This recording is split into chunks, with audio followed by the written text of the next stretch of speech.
खबर आपको बता दें, मोदी सरकार के दूसरे कार्यकाल का आखिरी पूर्णकालिक बजट आज संसद में पेश होगा।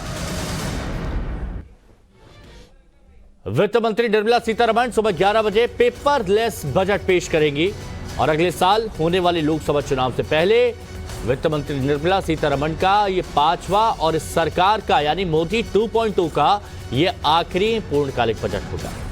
बजट पेश होने से पहले केंद्रीय मंत्रिमंडल की एक बैठक भी होगी और इस साल 9 राज्यों में विधानसभा चुनाव होने हैं, लिहाजा इन चुनावों को ध्यान में रखकर बजट से राहत मिलने की उम्मीद जताई जा रही है, क्योंकि चुनावों से पहले हो सकता है कि सरकार कुछ राहत दे दे। विशेषज्ञों का यह मानना है कि आम बजट के जरिए सरकार चुनावी राज्यों के लिए कई अहम घोषणाएं कर सकती है और इस बार के बजट में आत्मनिर्भर भारत मुहिम को बढ़ावा देने के लिए सरकार कई बड़े ऐलान कर सकती है। इन ऐलानों का मकसद देश को और देश की जनता को आत्मनिर्भर बनाना है।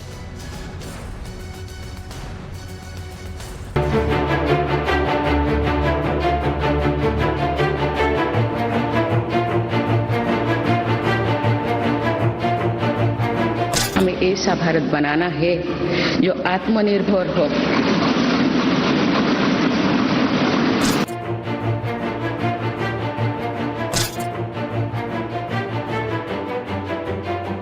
ऐसा भारत हो जिसमें गरीबी ना हो, जिसका मध्यम वर्ग भी वैभव से युक्त हो।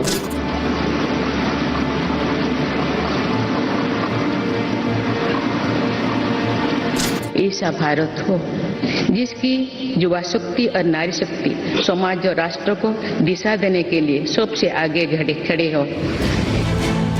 भारत को फिर विश्व गुरु बनाने वाला बजट आने में चंद घंटे बाकी हैं। बजट पॉपुलर हो सकता है। राष्ट्रपति का संबोधन इस तरफ इशारा कर रहा है।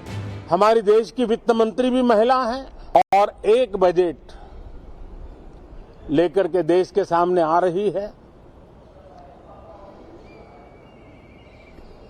आज के वैश्विक परिस्थिति में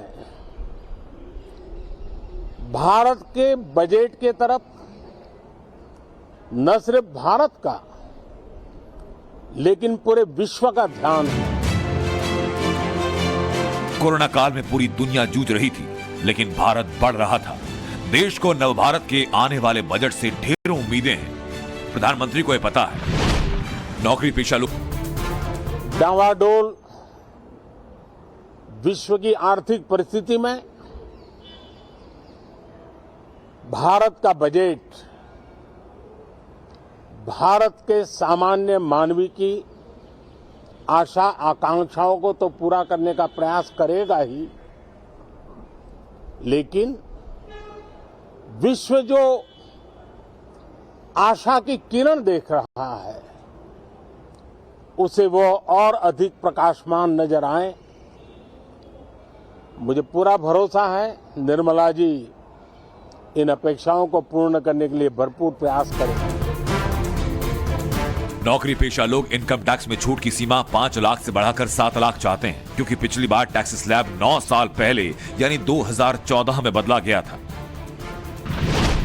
नए बजट में वित्त मंत्री इनकम टैक्स की बेसिक एग्जेम्पशन लिमिट को 2.5 लाख से बढ़ाकर 4 लाख रुपए करने का ऐलान कर सकती हैं। इसके साथ ही बुजुर्गों के लिए बैंक ब्याज दर बढ़ाई जा सकती है। रेलवे में उन्हें रियायती टिकट्स फिर शुरू हो सकते हैं। सोच रहे हैं कि गवर्नमेंट अदरवाइज थोड़ा समझे, हम लोगों को ध्यान में रख के। पैसे वाले हैं वो तो कितना भी दाम बढ़ेगा तो उनको तो कोई फर्क नहीं पड़ेगा, लेकिन जो मध्यम वर्ग के लोग हैं उनके लिए कुछ सरकार सोचे तो हम कुछ ज्यादा खरीद सकते हैं, अपने बेटे बेटी को ज्यादा कुछ दे सकते हैं। ये सब निर्भर सरकार पर है। टैक्स कम करे, रेट हाई रेट है अभी तो रेट थोड़ा कम होए ना तो हमारी खरीदी ज्यादा हो सकती है। देश का विदेशी पूंजी भंडार घटे ना, सरकार ने इसके लिए खाका तैयार किया। जुलाई से सितंबर तिमाही में चालू खाते का घाटा 9 महीने के उच्चतम स्तर यानी 4.4% पर पहुंच गया। इसे काबू में करने के लिए अलग अलग सेक्टर्स में ऐसे आइटम्स पर कस्टम ड्यूटी बढ़ाई जा सकती है। जो सैलरीड क्लास है उनका जो है स्टैंडर्ड डिडक्शन जो है वो 50,000 से बढ़ा के 75,000 या 1 लाख तक कराया जा सकता है। इसके अलावा जो है जो हमारी बेसिक एग्जेम्पशन लिमिट है वो 2.5 से बढ़ा के 5 लाख तक जो है एक यूनिफॉर्मली फॉर ऑल इंडिविजुअल्स जो है कर देनी चाहिए। दुनिया इस वक्त कई मोर्चों पर जंग लड़ रही है। भारत के खिलाफ चीन और पाकिस्तान अलग अलग फ्रंट पर जंग के हालात पैदा करते हैं। उम्मीद ये कि डिफेंस सेक्टर में इस साल सरकार स्पेस रिसर्च, रक्षा क्षेत्र से जुड़े इलेक्ट्रॉनिक उपकरणों और लोकलाइजेशन पर विशेष जोर दे सकती है। मेक इन इंडिया के तहत पीएम डिफेंस इक्विपमेंट को देश में ही बनाने पर जोर दे रहे हैं। डिफेंस बजट में 10 से 15% का इजाफा हो सकता है। जैसा कि हम देख रहे हैं, एक तरफ पाकिस्तान, एक तरफ चाइना और बीच में इनके द्वारा सपोर्टेड मिलिटेंट एक्टिविटी। ये जरूरी है कि एक तरफ हमारा इंफ्रास्ट्रक्चर डेवलप हो ताकि हमारी सेनाएं सीमा पर जल्दी से जल्दी पहुंच सकें, लेटरल मूवमेंट हो सके, आधुनिक हथियार सेना को मिले, देश में बने हुए, और जो गैप हो वो इंपोर्ट करने में हम सक्षम हो। मोदी सरकार के दूसरे कार्यकाल का ये आखिरी पूर्ण बजट होगा। अगले साल देश में लोकसभा चुनाव, कयास ये कि बजट पॉपुलस होगा।